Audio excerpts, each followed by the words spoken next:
Bismillahirrahmanirrahim. Di dalam kitab Hikayat Sufyan itu terdapat satu riwayat yang sangat penting sekali, sangat penting sekali. Ini untuk para guru, super penting, sangat super penting. Bahwa ada seseorang yang ketika sudah di yaumul hisab, hari perhitungan amal, pada saat mizan ditegakkan, yakni timbangan amal itu disodorkan kepada seorang hamba, ternyata umumnya amal si hamba tadi itu antara amal baiknya dengan amal buruknya. Ini yang paling umum. Yang banyak itu yang mana? Yang ya kita nginget diri kita aja lah. Sing dosa-dosa waktu zaman dulu, kadang ada sing dosa-dosa sholat zuhur tapi mepet asar gitu ya, ada lagi dosa pada suami gitu, ada lagi dosa ngapusi gitu, berbohong, ada lagi dosa kadang pinjem apa barang milik teman tapi lama-lama menjadi hak milik pribadi gitu, macam-macam kan bisa terjadi. Kemudian dosa kepada orang tua dan sebagainya seperti itu. Maka secara umum diri kita ini seandainya itu misalkan nanti sore itu hari perhitungan amal itu kayaknya sudah siap atau belum? Belumnya kenapa? Karena bekal amal baiknya belum cukup, belum banyak. Tapi terus kapan cukupnya? Padahal ini kan lagi tren banget, lagi matinan banget. Betul atau tidak? Nah, ada satu hal yang penting sekali kita sebagai guru. Di antara sekian banyak orang semuanya ketakutan. Di antara sekian banyak orang semuanya itu amal buruknya yang mendominasi. Dan termasuk ini orang juga amal buruknya mendominasi. Dikatakan bahwa amal baiknya itu tidak penuh untuk mencukupi piringan neraca, itu tidak penuh. Sementara amal buruknya masih tumpah-tumpah, banyak. Lalu dalam waktu yang sebentar tiba-tiba amal kebaikan orang ini makin banyak. Kebaikan makin banyak, kemudian menggunung. Lalu kemudian ini orang bertanya kepada malaikat, Mahada, ini apa? Malaikat menjawab, ini loh yang harus menjadi semangat kita. Dzalika fadlul ilmi 'allamtahun nas. Itu amal kebaikan yang menggunung adalah itulah keutamaan ilmu yang pernah engkau ajarkan ketika di dunia kepada manusia. Pada saat engkau selesai mengajar, engkau tidak tahu ternyata ini amal soleh ini menggelundung bagaikan bola salju, diajarkan dari generasi ke generasi. Ketika engkau sudah tua, ketika engkau sudah tiada, ternyata muridmu ini terus mengamalkan ilmu dan terus mengajarkan kepada yang lain, sehingga amal itu sudah sebesar itu. Dzalika fadlul ilmi 'allamtahun nas. Itulah keutamaan mengajarkan ilmu. Sallallahu alaihi wasallam. Kita tidak pernah tahu dari sekian banyak murid yang kita ajari yang masih kecil-kecil itu, satu kelak nanti akan yang jadi ulama, kelak nanti ada yang hafal Quran, kelak nanti yang akan jadi menteri. Dan sepanjang ini orang jadi menteri dan melakukan amal soleh, setiap hurufnya ini orang ketika hafal Quran semuanya tertransfer untuk guru. Semoga kita semua alhamdulillah. Inilah keutamaan apa? Mengajar. Maka saya sendiri kalau pas jadwal ngajar baik di pondok atau di sekolahan atau di tempat itu tak usahakan berangkat, karena barangkali ini loh yang seperti itu. Kalau masalah sholat saya lah, sholat baru takbiratul ihram sekalian pun di sini kan. Kalau masalah sedekah, masya Allah, sedekah kita seberapa? Kita kalau dihitung ini punya jutaan, bahkan punya miliaran, kan 100.000 aja sudah bangga sudah. Jadi puasa kita jenengan poso ning wong saiki ngrubah jadwal makan. Apa? Ngrubah jadwal makan. Kemudian apa, ibadah apa lagi? Ibadah baca Quran, ya Allah. Maca Quran niat 1 juz baru dapat 2 lembar dihitungi kurang-kurang ini. Model seperti itu ada enggak? Ada ya? Orangnya hadir enggak? Ada Ustaz. Yang namanya mengajar itulah yang istimewa. Mengajar. Insyaallah. Sallallahu alaihi Muhammad.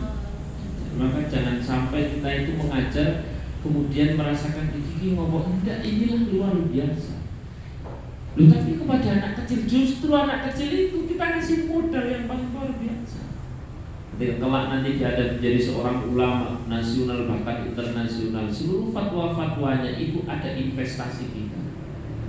Ketika dia menjadi seorang yang dia ahli membaca kitab-kitab besar, ilmu dalam masalah ilmu fikih, kemudian dalam masalah ilmu tafsir dia baca tafsir Ibnu Katsir dengan masih berbahasa Arab, tafsir Baghawi, tafsir Marawi dan sebagainya, ummahat tafsir, induk-induk kitab tafsir yang kemudian dia kuasai dan sebagainya. Tiap kali dia melaksanakan, membaca atau mengajarkan, semuanya itu tertransfer ke kita. Sallallahu alaihi wasallam. Maka sing mantep kalau menjadi guru itu sing mantep.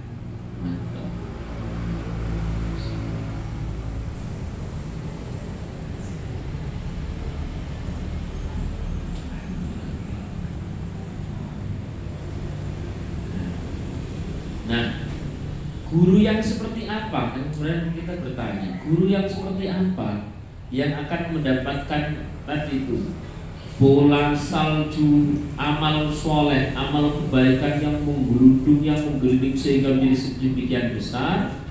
Tentu saja seorang guru yang lillahi ta'ala ikhlas. Dan ikhlas itu tidak sulit.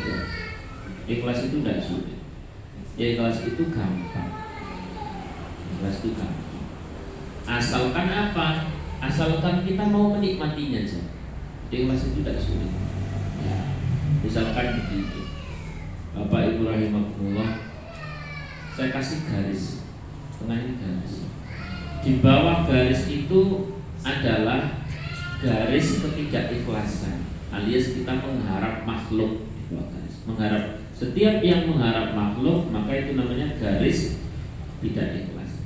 Di atas garis, nah itu baru garis keikhlasan. Sesuatu yang kita ini mengharap kepada Allah, pahala Allah, ajaran dari Allah, balasan Allah, pujian Allah, keridhaan Allah, surganya Allah. Nah itu yang di atas garis. Dan naik ke atas garis itu mudah sekali.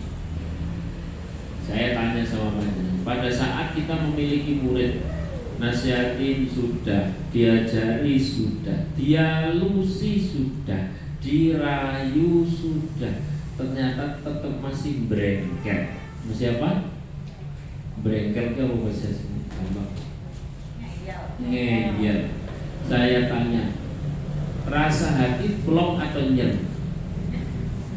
Nyer atau plong? Kita ini loh, pas kita plong atau nyer? Nyer ya.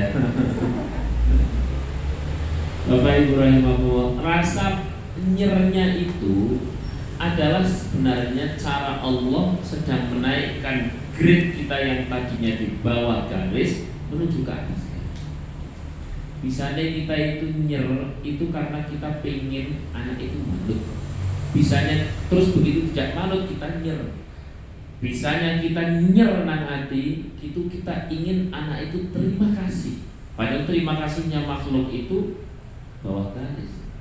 Lalu kemudian dia tidak terima kasih, dia tidak manut, maka nyer.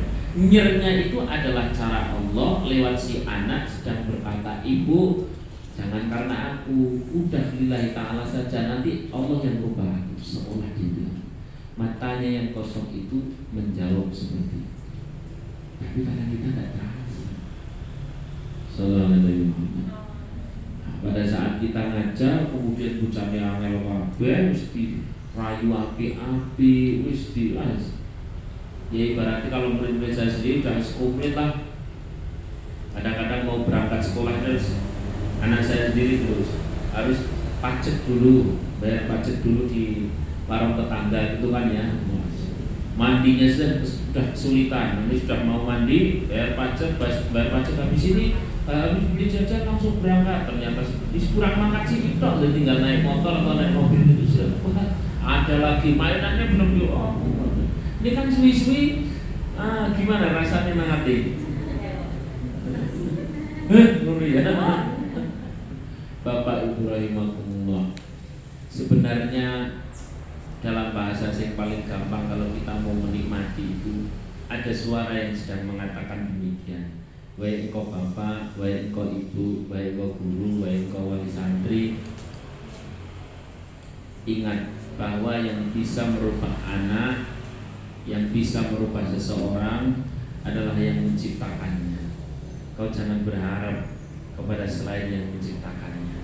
Lakukan saja sebagai ibadah. Sallallahu alaihi wasallam. Jadi kurang lebih seperti itu Ibu. Saya sendiri merasakan banget anak-anak itu naik lagi, wah masya Allah. Tapi kemudian kembali kepada perkataan yang sangat inspiratif menurut saya, yakni Mbah Maimun Zubair.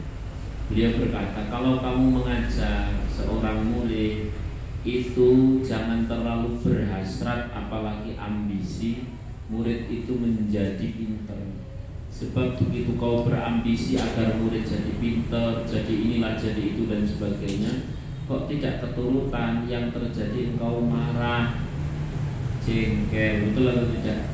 Jengkelnya itu loh, marahnya itu loh yang mengurangi pahalanya ngajar. Terus bagaimana? Sampaikan saja. Berikan yang terbaik. Selebihnya yang merubah itu murid siapa? Allah. Kalau seperti itu jadi ibadah. Masya Allah. Tapi saya yakin yang hadir di sini sudah puas semua. Ini surat awal masih jengkel. Loh berarti tidak boleh kita ini jengkel sama murid? Boleh, asal jengkelnya itu hanya di dohir saja. Hatinya itu sayang. Nah itu boleh. Hanya kadang-kadang kalau kita jengkel itu kadang terlalu khusyuk. Apa? Terlalu khusyuk. Jengkel kita itu terlalu menjiwai gitu. Maka mulai hari ini coba dibedakan. Al-insanu qismani. Ini penting sekali di dalam koridor ilmu tasawuf. Al-insanu qismani. Manusia itu terbagi menjadi dua. Zahiriyun wa batiniyun. Manusia dalam ranah atau dalam level zahir, ya, dalam level batin atau hati. Zahiriyun yukhaliqun nas. Manusia secara zahir itu berinteraksi dengan sesama makhluk atau sesama manusia.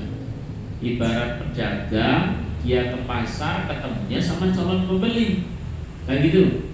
Ibarat dia guru berangkat ke sekolahan ketemunya sama murid atau sesama guru. Kadang-kadang sing soal jengkelan sama guru juga. Kalau ibarat dia siapa lagi? Pokoknya ya tentu yang paling gampang adalah kalau dia misalkan karyawan ketemunya sama atasan atau sama bawahan. Zahir.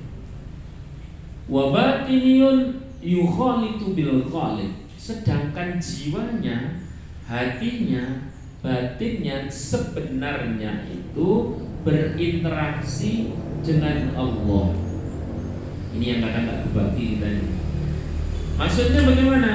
Ibarat itu pedagang, zahir sih ketemu calon pembeli, tapi ngarepnya rezeki kepada Allah. Begitu ngarepnya rezeki kepada calon pembeli, kok masalah? Orang sudah tuku jengkel, betul kan? Nah, sama pengajar pun sama. Pengajar itu Fil dhahir, di dalam dhahirnya yukhalidun nas, dia berinteraksi memang dengan manusia.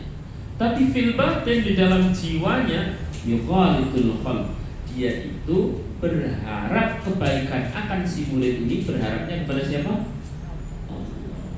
Begitu ngarep-ngarep kepada si anak, atau ngarep-ngarep wali murid agar beginilah begitu dan sebagainya, atau kepada sesama guru agar begini begitulah, kok harapan ibu tidak terjadi, yang terjadi apa? Kecewa. Yang terjadi apa? Jengkel. Yang terjadi apa? Putus asa. Terus pulang.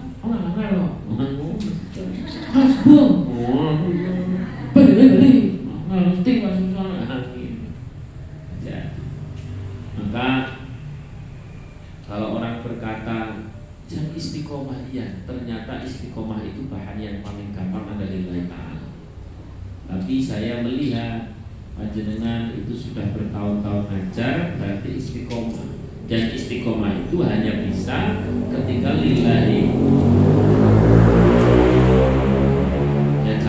Dan panjenengan semuanya sudah nyatanya bertahun-tahun, berarti insya Allah sudah ikhlas.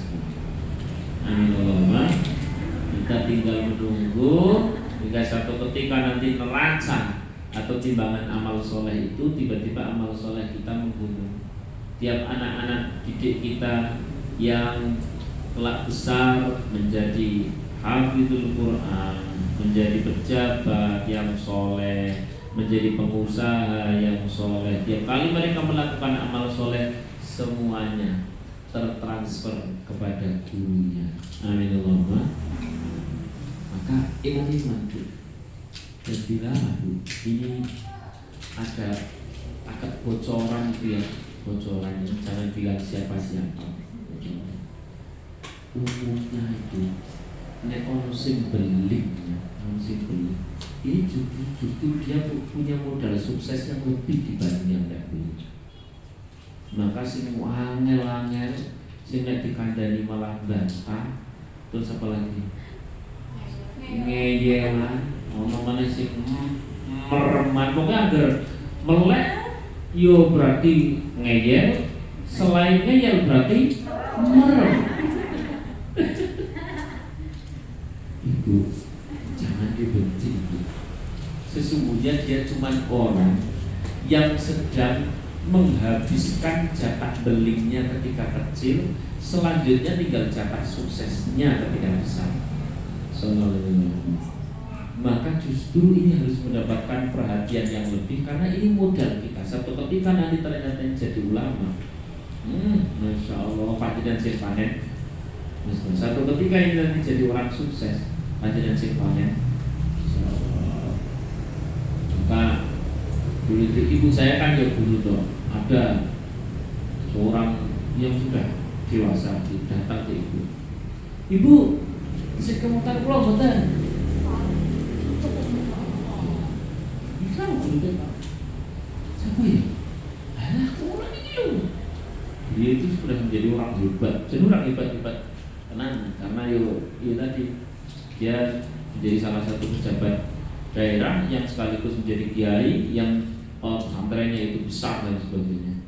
Dan besar, punya sekolahan juga. Bayangkan setiap muridnya beliau ini, yang si bapak ini, setiap kemudian santri, setiap kemudian orang yang dipimpin oleh orang ini, semuanya valentine seperti itu. Kulo ini masa bentuknya mutan, lihat mas, kulo ini kurian sing kurian nate, anu lo pipis dengan gilmejon itu lo. Terus sekali ingat itu saya. Makasih beling-beling itu malah jangan yang dijengkel itu. Ya nek jengkel boleh, asal cuma apa? Itu saja. Hati kita berdoa. Hati kita berdoa. Karena hati kita itu bukan ketemu sama manusia. Dari awal kita sudah atur, yang ketemu sesama manusia itu cuma zahir. Lalu hati kita ketemu sama Allah dengan doa. Jadi nek pas jengkel itu jangan terlalu khusyuk. Kadang-kadang kita jengkelnya itu terlalu khusyuk, ada penjiwaan. Ada penjiwaan dalam kejengkelan. Jangan jengkel tuh, tapi kita ngerti ya Allah, itu bocah salah blokjes.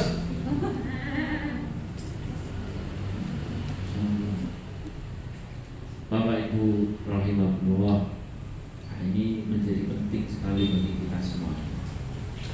Nah, dan selain itu ada anak-anak juga yang pintar dimanapun sekolahan, dimanapun itu biasanya yang paling berkesan nek orang yang pintar banget ya sih.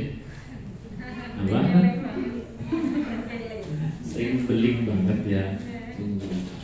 Dan itulah ya Allah ya Rahman yang akan membuat kita panen di hari kelak. Asal kita ini ikhlas, yakni kita ini terus membersamai doa-doa kita ini terus membersamai pada anak tersebut.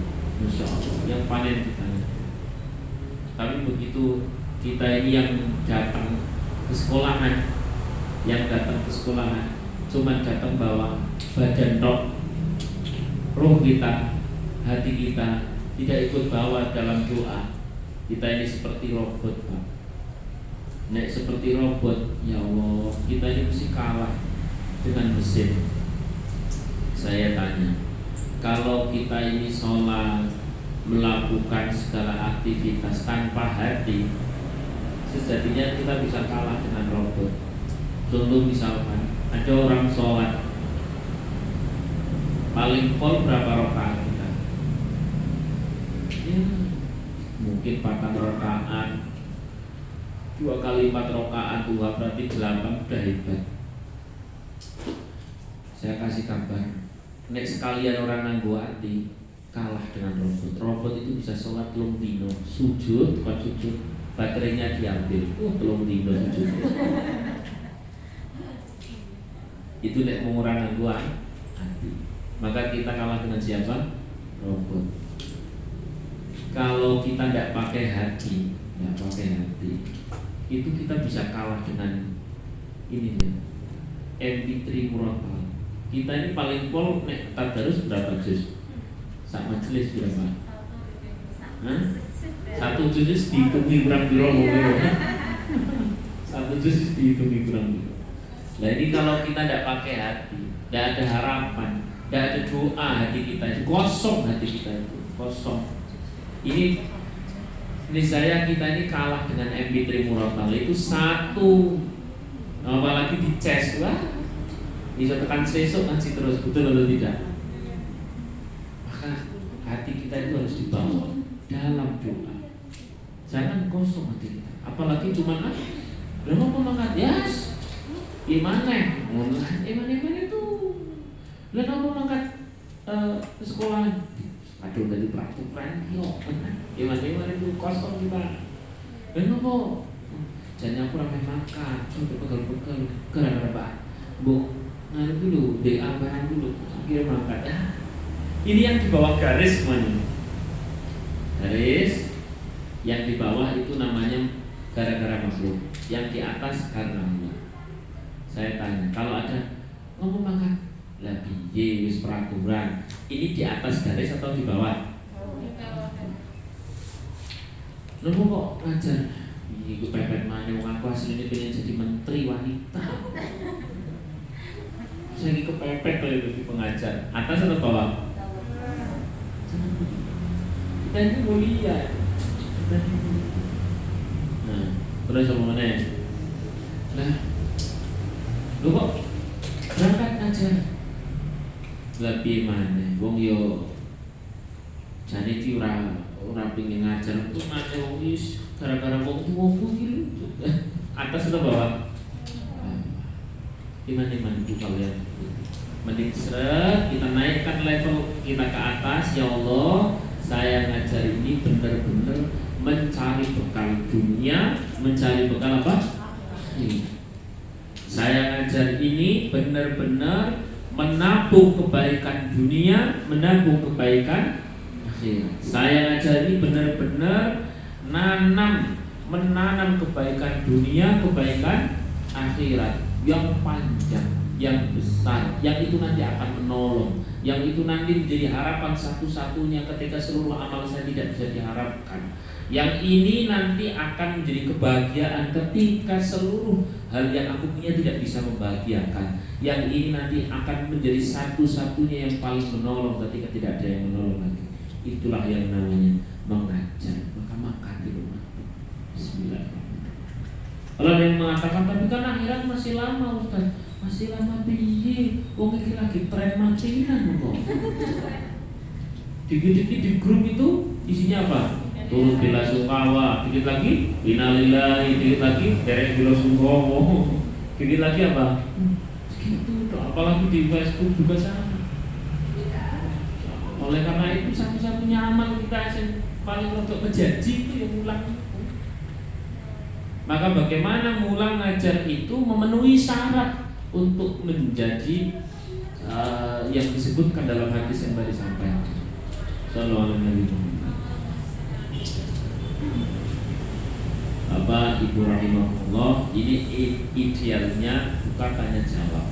Biar saya tahu kendala-kendala orang ngajar itu apa saja. Ya, saya bukan dalam rangka menggurui panjenengan boten, ini sama-sama sharing. Saya pun sudah sejak bertahun-tahun juga ngajar persis seperti panjenengan. Anak-anak juga sama, orang dewasa juga terus dan sebagainya.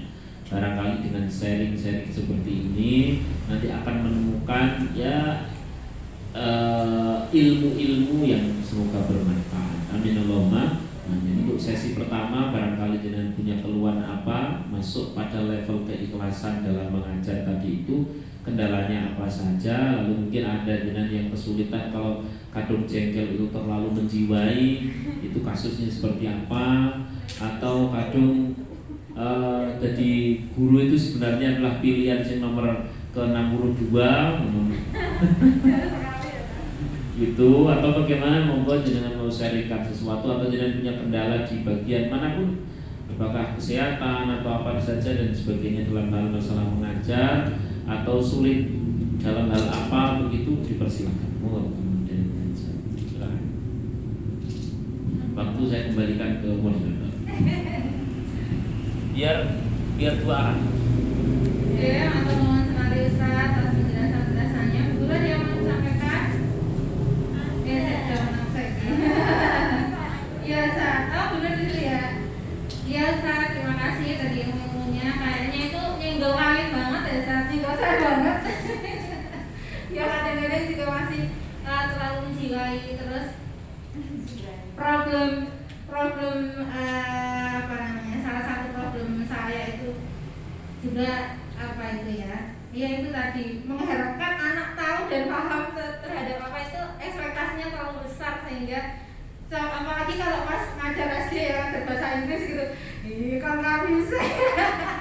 Itu rasanya tuh oh iya ya tuh ada yang memang salah di diri saya gitu. Problemnya itu tadi yang sudah disampaikan Ustaz, problem saya Ustaz. Tidak akan jawab itu. Kalau problem yang lain, kalau saya itu ngadepin wali murid sih Ustaz. Jadi kalau wali murid itu kan memang apa ya, beda-beda gitu kan. Ada yang usul begini, nanti yang lain usulnya begini. Gimana sih sekolah kamu begini? Gimana sih sekolah kamu begitu gitu. Wah ternyata kadang-kadang ya saya juga sama itu sangat menjiwai kesenggala terhadap kadang usul orang tua yang maunya itu begini, nanti ada masukan lagi maunya begitu gitu kok aduh biarkan kita sampai gitu gitu kok gitu gitu mohon pengertiannya. Oh jangan-jangan saya kali ya yang tidak pengertian gitu.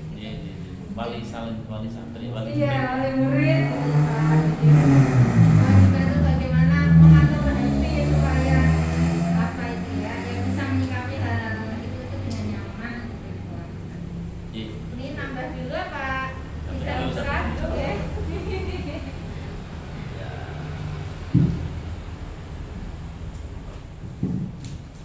Bismillahirrahmanirrahim. Dalam satu ayat Quran disebutkan ini dalam rangka mengingatkan Nabi Muhammad SAW yang kadang sedih. Kenapa sedih? Sebab orang yang dinasihati oleh beliau itu tidak mau. Maka kemudian turun ayat innaka la tahdi man ahbabta walakinallaha yahdi man yasha. Innaka la tahdi, sesungguhnya engkau wahai Muhammad sallallahu alaihi wasallam, la tahdi, tidak bisa memberikan petunjuk. Walakinallaha yahdi man yasha. Tapi ketahuilah bahwa satu-satunya yang ngasih petunjuk siapa? Allah Subhanahu wa taala. Maka pada saat kita sudah menyampaikan sesuatu yang terbaik, memberikan pengertian dan sebagainya, Pak, Bu, rahimahumullah, agar tidak capek, pasrahlah sama Allah. Berserahlah sama Allah. Biarkan nanti Allah di waktu yang dipilih akan memberikan pemahaman. Nah, ini memang kita sedang latihan disiapkan menuju pada ketauhidan yang baik. Sebenarnya sedang disiapkan menuju pada husnul khotimah. Ya, karena orang masuk derajat husnul khotimah ini adalah sebuah ijazah kelulusan, yang mana ijazah kelulusan itu pasti akan ada ujian-ujian semesternya. Ya, sebenarnya derajat tertinggi manusia bernama apa tadi? Apa nama? Husnul khotimah. Kalau ini adalah ujian terakhir atau lulusan terakhir, maka pasti ada ujian semesteran, ada lagi mungkin ulangan-ulangan mingguan gitu ya, ada lagi mungkin PR apa? Harian. Maka setiap permasalahan kita harus sadari itu adalah bagian menuju kesiapan kita pada titel terakhir. Titel terakhir ini salah satunya adalah kepada wali santri. Setelah kemudian kita sampaikan sebuah pengertian, setelah kemudian kita pun berevaluasi, jangan-jangan kita yang salah, lalu kemudian kita sampaikan, kita ini dan sebagainya, adalah yang jangan sampai lupa berserah, tawakal. Ya, tawakal. Dan tawakal itu akan mudah, Bu, apabila orang yang sejak dari rumah pas berangkat itu sudah membagi dirinya. Saya bagi Allah, zahirku ketemu dengan manusia, hatiku ketemu dengan Engkau, dengan doa, dengan berserah, dengan ini dan itu. Dari awal sudah dibagi. Tapi kalau baru ada insiden, baru kita, ya Allah, terserah Engkau, apalagi terus datang update status, terus dia Allah berdasari. Ya agak berat, agak berat. Terus ada status ini coleren jadi wong apik. Merasa ngomong wong, macam-macam itu agak berat. Kenapa? Tidak dari rumah disiapkannya.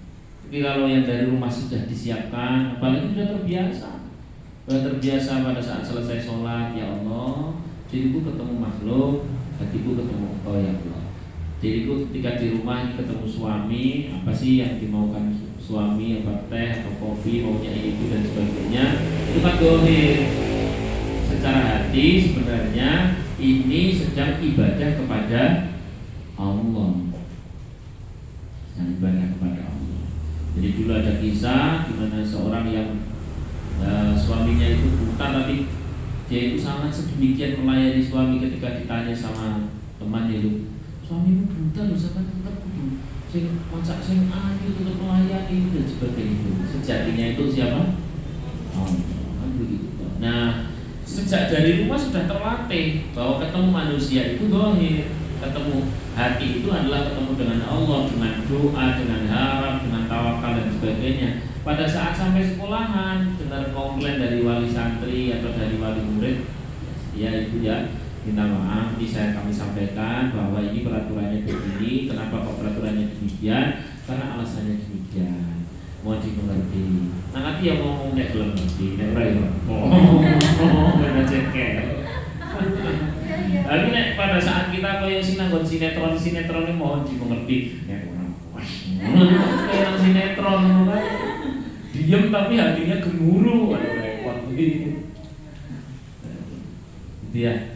Jadi memang latihannya sejak awal, tidak hanya di sekolahan, sejak di rumah, di jalan dan sebagainya. Insya Allah nanti enteng kalau seperti itu. Kenapa? Sejatinya yang bisa merubah adalah Allah. Nah, kalau kita sudah in the tracknya sudah benar, sudah tidak ada dosa, sudah sesuai syariat, sudah nggak mendolimin orang lain, sudah kita evaluasi bersama bahwa ini untuk kebaikan bersama, tidak ada yang terdolimi, tidak nabrak syariat, tujuannya juga baik, hati juga sudah lillahi ta'ala, namanya untuk tracknya sudah baik, sudah jalan gajah.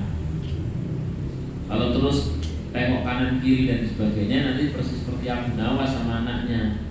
Anaknya kan bilang, "Pak, saya tidak enak kalau begitu, nanti apa kata orang?" Ya sudah, begitu lagi, apa kata orang lagi, enggak, apa kata orang. Akhirnya sama Abu Nawas, yuk kalau kita mau apa kata orang, kapan selesainya, yuk kita bersama naik kuda, ya naik keledai sama anaknya suruh nuntun. Wah, ketemu orang, wah orang tua enggak benar, punya anak malah suruh nuntun, kamu yang naik di atas. Ya udah, kita gantian anak, jalan lagi.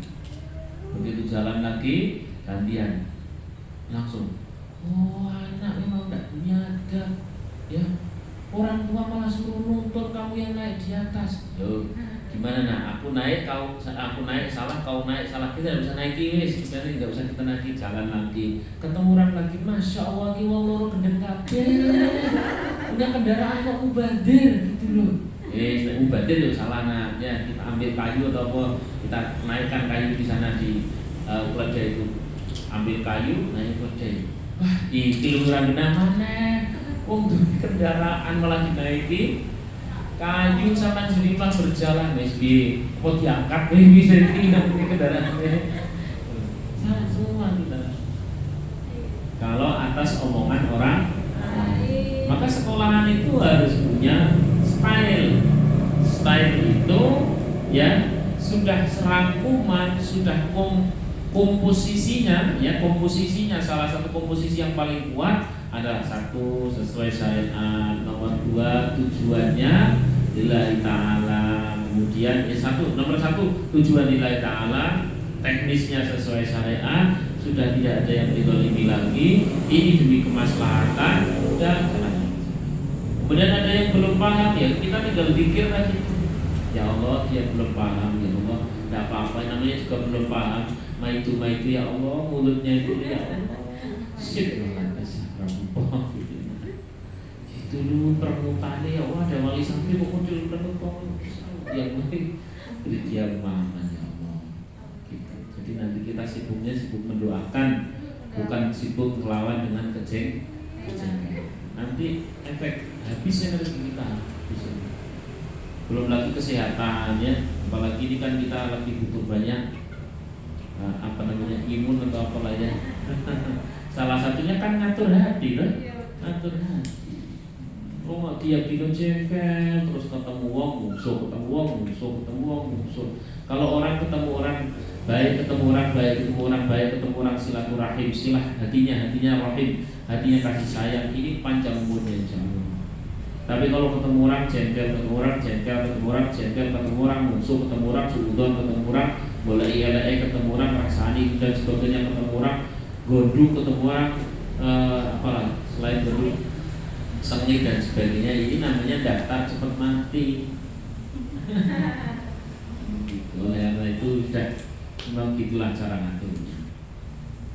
Saya rasa cukup ya, itu nanti kalau masalah wali santri sebenarnya sama dimanapun kasusnya. Tadi sudah saya dari A sampai Z-nya saya sampaikan.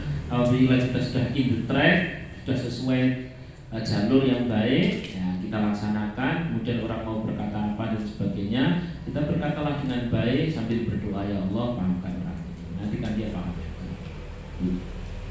Wah enak kan seperti itu. Terus. Ya.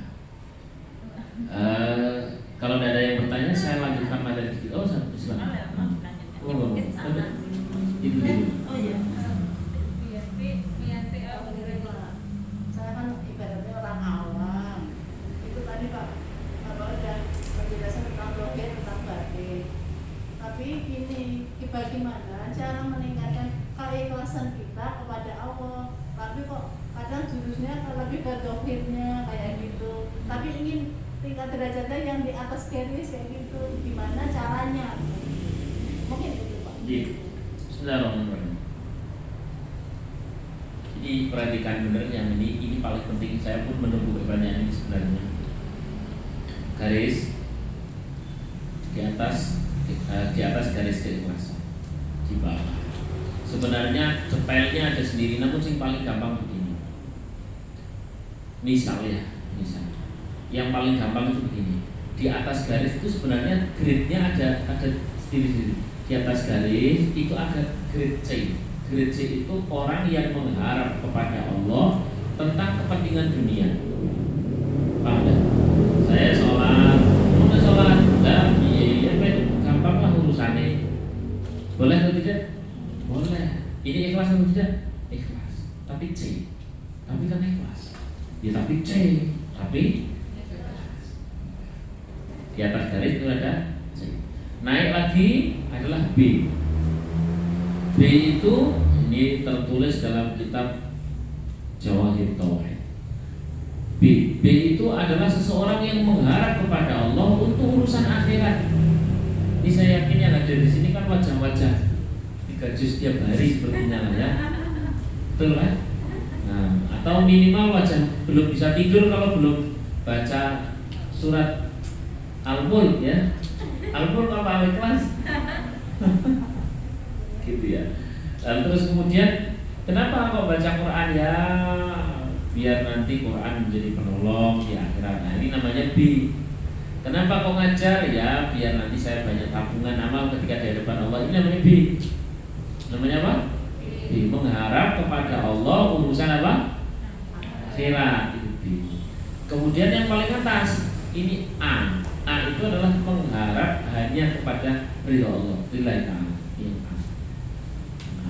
Saya tanya, orang menuju A dari sejak misalkan dari bawah garis kemudian C, B, A, saya tanya, itu langsung bisa atau butuh proses? Langsung bisa atau butuh proses? Kalau ada sekelompok orang atau segelintir orang atau satu orang yang membantu proses kita dari bawah menuju yang paling atas, maka orang yang membantu kita itu kita ucapi apa? Terima kasih. Baik. Satu ketika misalkan sampean ngasih sesuatu kepada wali santri atau sedulur atau siapa saja, ternyata begitu dikasih, sudah dikasih perhatian, dibantu belikan ini, dibawakan ini, bawakan itu, ternyata orangnya tidak terima kasih, nyur gitu dong. Ini pelong atau nyer? Pelong atau nyer? Nyer. Sebenarnya nyernya itu menunjukkan kita masih di bawah garis. Tapi terus kemudian setelah itu kita kan ini loh yang namanya Allah Ar-Rahman Ar-Rahim. Jangan pernah berkata Alhamdulillahi Rabbil. Ma makna Rabb? Apa maknanya Rabb? Rabb itu Allah sebagai pendidik, ya kan? Rabbun, ya Tuhanku yang maha mendidik. Tarbiyah, istilah ada istilah apa? Tarbiyah, ada istilah murabbi, dan gitu tuh. Berarti Allah yang mendidik. Lah Allah mendidik itu dengan Rahman Rahim. Kapan Allah didik dengan Rahman Rahim? Gini caranya. Saya kasih contoh, misalkan tadi itu kita sudah ngasih perhatian, belikan ini, bawakan itu dan sebagainya. Ternyata orangnya telunjuk gitu aja, tidak terima kasih. Sebenarnya kita lagi ditarbiyah oleh Allah, lagi dididik oleh Allah untuk tidak mengharap ini orang. Kemudian kita kan ke masjid, atau kemudian kita ke sekolahan, atau kemudian kita ke ruang kita, atau kemudian kita duduk, atau kemudian kita merenung sambil berkata, para perempuan, wis muga-muga jika aku ngerewangi wong kuwi yo nolong orang itu nanti satu ketika aku ditulungi Gusti Allah benar. Kan gitu toh? Sallallahu alaihi wasallam. Paham sampai sini? Lah kalau seperti itu kita naik grade dari bawah garis ke mana? Atas garis. Wis tak niati sedekah wae lah. Muga-muga sedekahku nganti urus rezekiku lancar. Atas garisnya A, B atau C? C. Tapi di atas garis. Cuman C. Tapi di atas garis. Cuman C. Tapi alhamdulillah di atas. Cuman paham ya? Terus kemudian ketemu orang itu lagi umpama. Ketemu orang itu lagi. Pas ketemu ya Allah, malah melengos. Ini surah matur nuwun saiki. Nyer ndak? passenger seperti itu, kalau kita sedang ditarbiyah oleh Allah, karena kita punya sholat, karena kita punya ngajar dan sebagainya, maka setiap apa yang mau kita buru itu sama Allah digeser di arah-arah kayak gitulah ya. Itu namanya ditarbiyah. Nah, ditarbiyah. Kita terus kemudian berkata, terserah wonge lah, monggo lah, muka-muka ini jadi dalam surgaku sebenarnya. Ngarep-ngarep wong saya, yo nek masalah ditolong urusan rezeki gini-gini wae, muka-muka sok penang akhirat ya.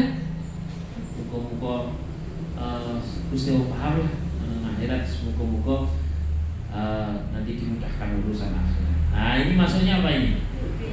Nah, naik ke atas garis maksudnya sing terakhir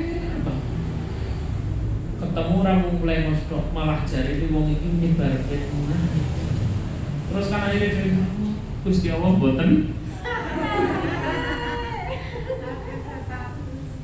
Bapak Ibu rahimahullah. Ini kalau tidak diilmuni fokus kita ke orang tersebut.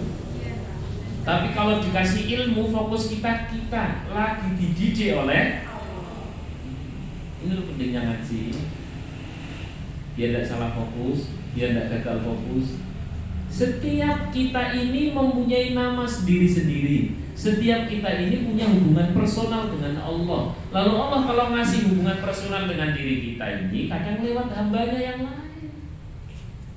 Setelah kemudian akhirnya Islam, aku lillahi ta'ala wis tidak ngelihat, saya lillahi ta'ala saja.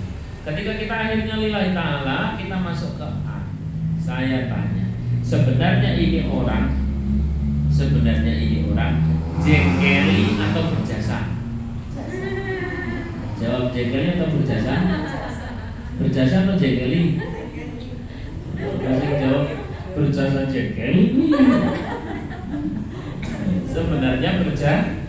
Kalau setiap orang berjasa harusnya kita bilang apa?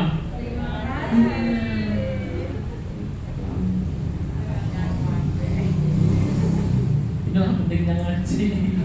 Sudut pandangnya berbeda. Nah, kata para ulama, likulli ilmin taghayyurul hal. Setiap ilmu yang berhasil, setiap ilmu itu akan merubah posisi hati. Nah, ini. Walikulli qalbin, dan setiap hati, ya, yusallimun nas, itulah yang akan menyelamatkan manusia. Yang maka disebutkan dalam satu hadisnya jelas sekali.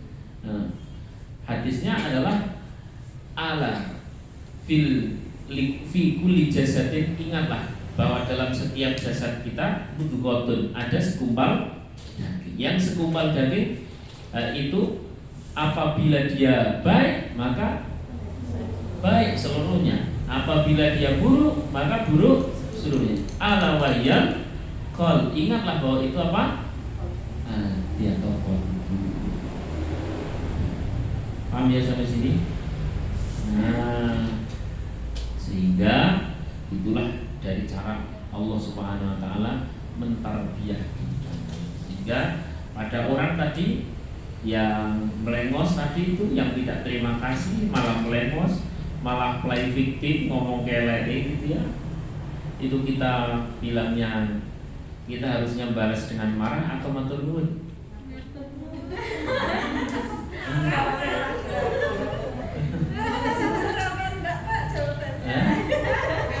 Gimana? Iya. Maka hari ini kita belajar likulli ilmin, ya, setiap ilmu itu merubah sikap hati. Dan sikap hati itulah yang menyelamatkan manusia. Hari ini kita tahu ilmunya. Berarti besok kalau ketemu orang tersebut, matur nuwun ya Bu. Jelas atau belum? Nek perlu kirimi pulsa gitu lah. Ini masih ada kirim kalau lagi masakan opong.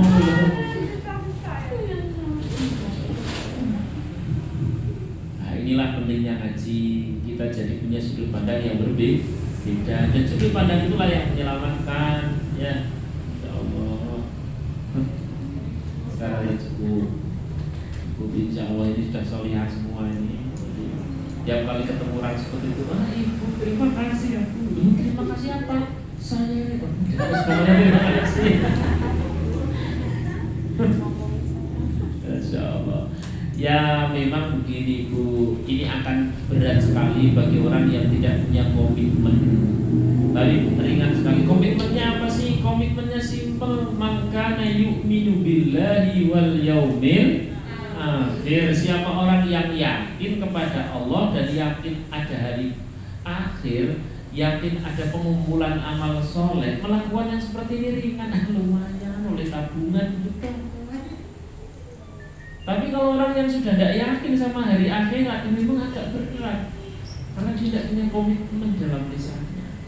Padahal komitmen kita sejak awal, asyhadu an la ilaha illallah wa asyhadu anna muhammadar rasulullah, dan kita iman. Rukun iman adalah iman kepada satu, iman kepada Allah, terus 2, 3, 4, 5, 6, semuanya alhamdulillah hari akhir. Dan bahkan kita sholat, alhamdulillahirabbil alamin arrahmanir rahim maliki, Allah lah yang merajai hari akhir. Kalau dari awal kita punya hari akhir, hari dimana pengumpulan amal di mizan dan sebagainya, tiap kali ketemu seperti ini kita tinggal alhamdulillah tadi aku Wongin jengkel Tuhan, alhamdulillah tadi aku tadi. Tapi kalau tidak punya komitmen itu memang yo, wong ra iman gitulah ya, yo apa. Tapi nek wong duwe iman, insyaallah agak ringan lihat seperti itu. Saya rasa cukup. Terima kasih. Semoga ini bermanfaat. Bapak Ibu rahimakumullah, yang kita bicarakan itu sebenarnya perkara ringan atau berat? Terakhir saya tanya, yang kita bicarakan itu perkara ringan atau berat? Jawab, ringan atau berat? Ringan. Dibahas. Berat tapi penting, memang harus berat dipraktekkan. Kenapa? Agar kita memohon yang maha kuat. Kalau dipraktekkan itu ringan, cenderung kita lalai kepada yang maha kuat. Maka berat itu penting atau tidak? Penting, biar kita melibatkan Allah, dan itu ujung-ujungnya jadi amal lagi. Sallallahu alaihi wasallam. Jadi ringan atau berat? Ringan. Pembahasannya, prakteknya berat. Biar kita memohon kepada Al-Fatihah. Alhamdulillahirabbil alamin arrahmanir rahim maliki yaumiddin iyyaka na'budu wa iyyaka nasta'in ihdinas siratal mustaqim siratal ladzina an'amta 'alaihim ghairil maghdubi 'alaihim waladdallin amin. Bismillahirrahmanirrahim. Alhamdulillahirabbil alamin hamdan yuwaffi ni'amahu wa yukafi mazidan. Ya Rabbana lakal hamdu kama yanbaghi li jalali wajhika wa 'azimi sultanik. Rabbana zalamna anfusana wa illam taghfir lana wa tarhamna lanakunanna minal khasirin. La ilaha illa anta subhanaka inna kunna minaz zalimin. Allahumma ja'alna, ya Allah, jadikan kami yang ada di majelis ilmu ini, ya Allah, min ibadikal mustajibin, jadi hamba-hamba Engkau yang Kau ijabah doa-doa kami. Silahkan walau sejenak berdoa untuk hajat masing-masing, hajat kantor atau hajat apapun itu, silahkan berdoa.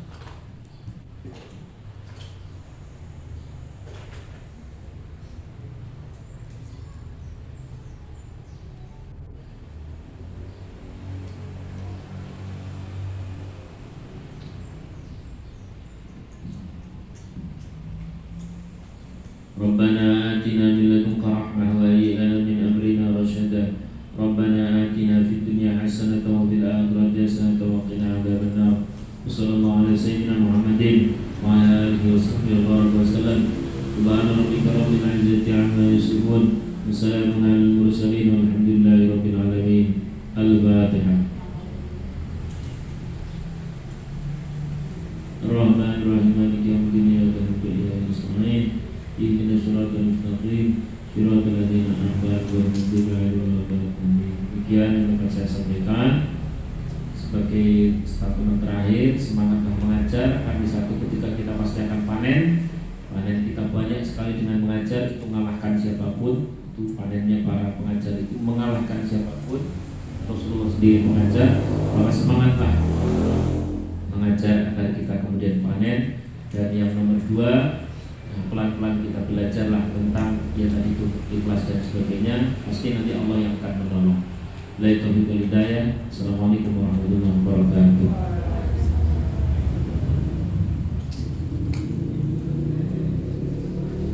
Alhamdulillah, matur nuwun sangat Ustaz untuk nasihat-nasihatnya kepada kami semuanya. Juga semua semoga Allah mudahkan kita ya menjalankan apa tadi yang sudah disampaikan oleh Ustaz. Kita bisa saling menguatkan, saling bergandengan tangan dan saling mengingatkan satu sama lain nanti ya. Kalau sudah mulai nyer-nyer tadi gitu ya, kita saling mengingatkan untuk mengucapkan terima kasih, matur nuwun dan jangan lupa sama